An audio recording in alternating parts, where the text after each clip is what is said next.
when we talk about reclamation, um, what could that look like? And my heart was asking you, what does, what have you been in a position to reclaim through writing this book? But I'm also wondering, when you wrote those pieces, were you thinking about what folks could be reclaiming? That isn't, I'm going to find my Indigenous relative. So it's two I think, questions I'm asking. yeah, well, I mean, because early in the book, I talk about Europe colonizing itself. And that's actually a problematic way that we talk about Europe, is as if Europe is all whiteness. And it's not, it never has been. Right? I mean, Europe has always had North Africans and Spanish and, and Jewish people and Roma and, people that we would call East European. Like, Europe has always been a diverse, complicated place. But when we talk about the Europeans, everybody's mind goes to whiteness. And so, and so it really is looking back at your own history and kind of unpeeling the whiteness off your own history. And who are you? Picking up your own bundle. And yeah, maybe you do have, if your family's been here for, 100, 200 years, chances are you've got a native ancestor back there.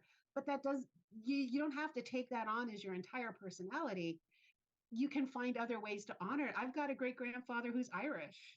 I'm not going to go back to Ireland and start telling everybody I'm Irish, but I can honor Isaiah by acknowledging, and by aligning with, in solidarity with Irish peoples who are, opposing their own the forms of colonialism that they've experienced. And so our ancestors' community is not always our community. I thought that was such a beautiful thing that this particular Twitter user said.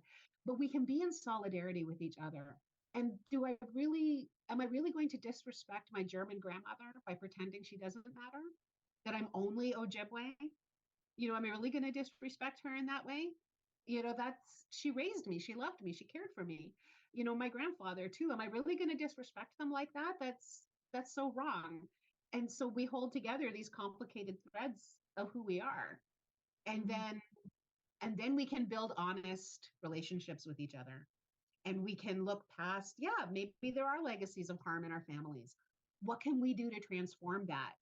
Do I have ancestors who owned slaves or displaced Indigenous people?